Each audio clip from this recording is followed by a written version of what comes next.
بسم اللہ الرحمن الرحیم۔ نبی علیہ الصلوۃ والسلام نے ارشاد فرمایا کہ جو شخص دنیا میں دوسروں کی غلطی کو جتنا جلدی معاف کرنے والا ہوگا، اللہ قیامت کے دن اس کی غلطیوں کو اتنا جلدی معاف فرما دیں گے۔ اور دوسری حدیث پڑھ کے تو ڈر لگتا ہے۔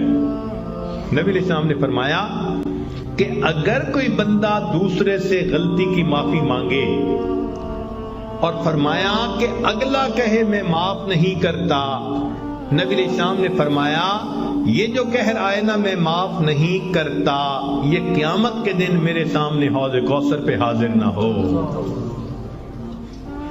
یعنی دوسرے لفظوں میں اللہ کے حبیب صلی اللہ علیہ وسلم نے فرمایا میں اس بندے کی شکل نہیں دیکھنا چاہتا۔ آج تو یہ حال، خامد بیوی کی غلطی کو معاف نہیں کرتا، بیوی خامد کی غلطی کو معاف نہیں کرتی۔ اللہ اکبر کبیرہ۔ سوچئے تو صحیح ہمارے دل کی حالت کس قدر بری ہو چکی ہے، اپنوں کو معاف نہیں کرتے۔ ایک بزرگ تھے، حج کے سفر پر گئے، ان کے ہاتھ میں ایک تھیلا تھا، اس میں ان کے پیسے بھی تھے، سارا کچھ تھا۔ ایک نوجوان آیا اور اس نے جلدی سے دوڑتے ہوئے جو ہمیانی ان سے چھینی اور چھین کے بھاگ گیا۔ اللہ کی شان کہ جس نے ہمیانی چھینی تھی نا، یہ تھوڑی دور آگے گیا تو اچانک اس کی آنکھوں کی بینائی چلی گئی۔ کئی دفعہ ہوتا ہے نا بیٹھا ہوا آدمی اٹھے تو آنکھوں میں اندھیرا آ جاتا ہے، تو اس کی بھی ایسی حالت ہوئی کہ اس کی آنکھوں میں اندھیرا، بینائی چلی گئی۔ لو جی، اس نوجوان نے تو رونا شروع کر دیا۔ لوگوں نے پوچھا کیوں روتے ہو؟ کہنے لگا کہ میں نے ایک بندے کا تھیلا چھینا، پیسے چھینے، مجھے لگتا ہے اس نے بد دعا کی، اللہ نے میری بینائی چھین لی۔ ان کا بھئی وہ بندے وہ کہاں ہے؟ کہنے لگا فلاں حجام کی دکان کے قریب۔ تو جب اس بندے کو بتایا کہ بھئی وہ بڑے میاں آگے ہیں، لوگوں نے بھی کہا معاف کر دیں، نوجوان نے بھی کہا پلیز مجھے معاف کر دیں، وہ کہنے لگے میں نے تو اسی وقت ہی معاف کر دیا تھا۔ وہ کہیں جی یہ آپ کے سارے پیسے لے کے بھاگ گیا اور آپ کہتے ہیں میں نے اسی وقت معاف کر دیا تھا۔ وہ کہنے لگے ہاں مجھے ایک خیال آیا تھا جس کی وجہ سے میں نے اسی وقت معاف کر دیا تھا۔ تو لوگوں نے پوچھا کیا خیال آیا تھا؟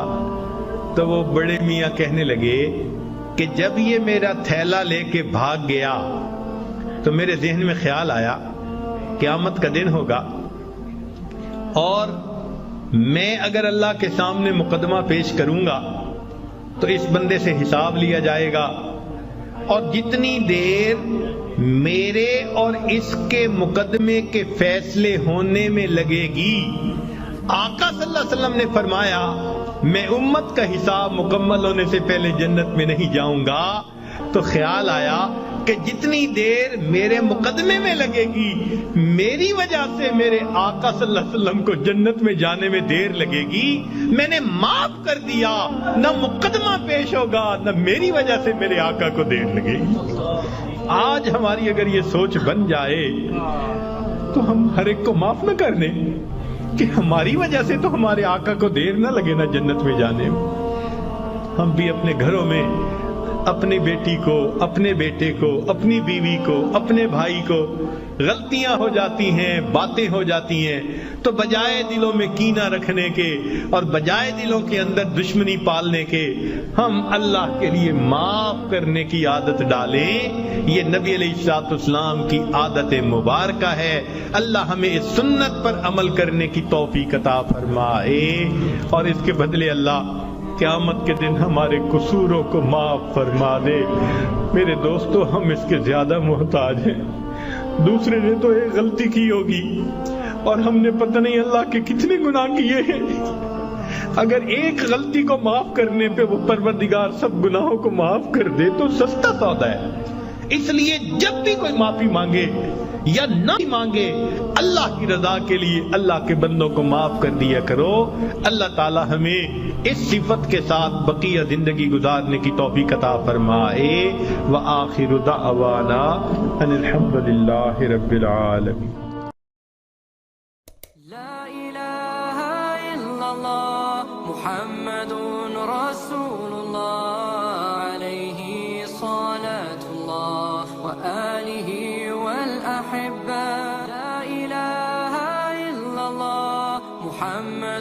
رسول الله عليه صلاة الله وآله والآل